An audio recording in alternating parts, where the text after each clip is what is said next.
जब मैं विलन बनता हूं ना, Because I'm not a politician. I'm a soldier.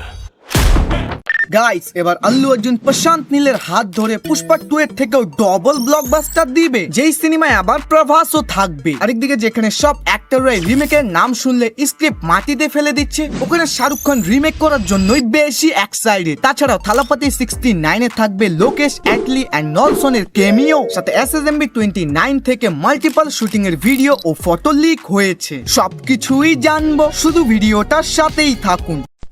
প্রথমেই কথা বলি আল্লু অর্জুনকে নিয়ে। ভাই, এই বান্দা তো পুষ্পা 2 দিয়ে পুরো বিশ্ব কাঁপিয়ে দিয়েছে। বাহুবলী 2 এর রেকর্ড ভাঙা যা শুধুমাত্রই স্বপ্ন ছিল, কিন্তু এই বান্দা ওটা নিজের দমে বাস্তবে করে দেখিয়েছে। তাই ভাবেন নতুন কোন মুভির কনফার্ম আপডেট তো দূরের কথা, শুধু রিউমার আসলেই ইন্টারনেট হ্যাং হয়ে যায়। লেটেস্ট আপডেটের অনুযায়ী প্রশান্ত নীল আল্লু অর্জুনের সাথে কলাপ করতে চলেছে। না না না না না, এটা কোনো রিউমার বা ফেক নিউজ না। বলা হচ্ছে প্রশান্ত নীল আল্লু অর্জুনকে 3টা গল্প শুনিয়েছে, যার মধ্যে একটা গল্পতে নিজের ইন্টারেস্ট দেখিয়েছে, যেটা নিয়ে ডিটেলে কথা হবে নেক্সট মান্থে। ভাই, এটা তো একদমই নর্মাল একটা বিষয়, কিন্তু এভাবে যদি নিউজ পোর্টালরা খবর শেয়ার করে তাহলে ঠিক জমবে না। তাই তারা আল্লু অর্জুনের সাথে প্রভাসের কানেকশন তৈরি করে দেয়।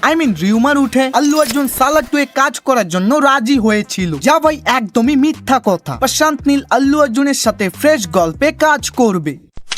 এখন কথা বলি থালাপতি 69 মুভিটা নিয়ে। ভাই, এই সিনেমাটার শুটিং তো বর্তমান ধুমধাম করে করা হচ্ছে এবং প্রত্যেকটা জিনিসই মেকাররা পারফেক্ট ভাবে ব্যবহার করতেছে, বিকজ ওয়ান লাস্ট টাইম। তাই কোনো কিছুতেই তারা কমতি রাখতে চায় না। বলা হচ্ছে এই সিনেমার একটা গানে লোকেশ, অ্যাটলি এন্ড নলসন কেও দেখতে পেতে পারি, কারণ এই 3জন ডিরেক্টরের সাথেই বিজয় স্যারের অনেক ভালো সম্পর্ক। যদিও এই নিউজটাকে এখন পর্যন্ত কেউই কনফার্ম করেনি, তবে হলেও হতে পারে। থালাপতির লাস্ট মুভি বলে কথা, তাই অবভিয়াসলি বিজয় স্যার যদি চায় তাহলে তিনি সবাইকে এই সিনেমায় আনতে পারবে।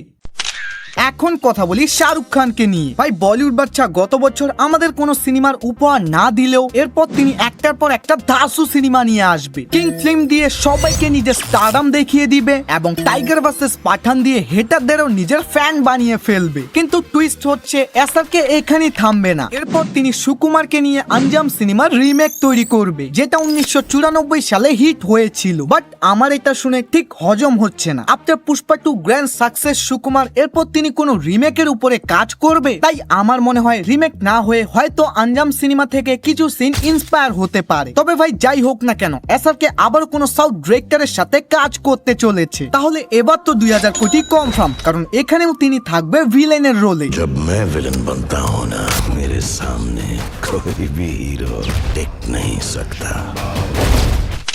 এখন কথা বলি SSMB 29 মুভিটা নিয়ে। ভাই, অলরেডি তো সবাই জেনেই গিয়েছেন সিনেমাটার শুটিং চালু হয়েছে এবং মহেশ বাবুও সেট জয়েন করেছে, যার বেশ কিছু দৃশ্য অনলাইনে ভাইরাল হচ্ছে। সরি, কপিরাইটের কারণে আমি ভিডিওগুলো এখানে প্লে করতে পাচ্ছি না। তবে বর্তমান কোরাপুট ডোংলিতে এটা শুটিং হচ্ছে এবং এরপরে শিডিউলের জন্য সেট তৈরি করা হচ্ছে হায়দ্রাবাদে, তাও আবার কাশির। ওই যে আমরা কালকিতে ফিউচারের কাশি দেখেছিলাম না, হয়তো এখানে পাস্টের কাশি তৈরি করা হচ্ছে, কারণ রাজামৌলির প্রত্যেকটা সিনেমায় মাইথোলজির কোনো না কোনো রেফারেন্স অবশ্যই পাওয়া যায়। সেম এখানেও অনেক আগে থেকেই বলা হচ্ছে আমাদের হিরো গড হনুমানজি থেকে ইন্সপায়ার। আর ভাই, আমরা যতই এই সিনেমাটা নিয়ে অনুমান লাগাই না কেন, রাজামৌলির মাইন্ডে যে কি চলতেছে ওটা আমরা মুভি না দেখা পর্যন্ত বলতেই পারবো না। বাকি ইদানিং ভিডিও বানাতে আমার প্রচুর প্রবলেম হচ্ছে, তাই ভিডিও সময় মতো দিতে পারতেছি না। আশা করি প্রত্যেকবারের মতো আমার এই খারাপ সময়েও আপনারা আমার পাশে থাকবেন। বাই বাই, কিন্তু চ্যানেলটাকে সাবস্ক্রাইব করো। বাই।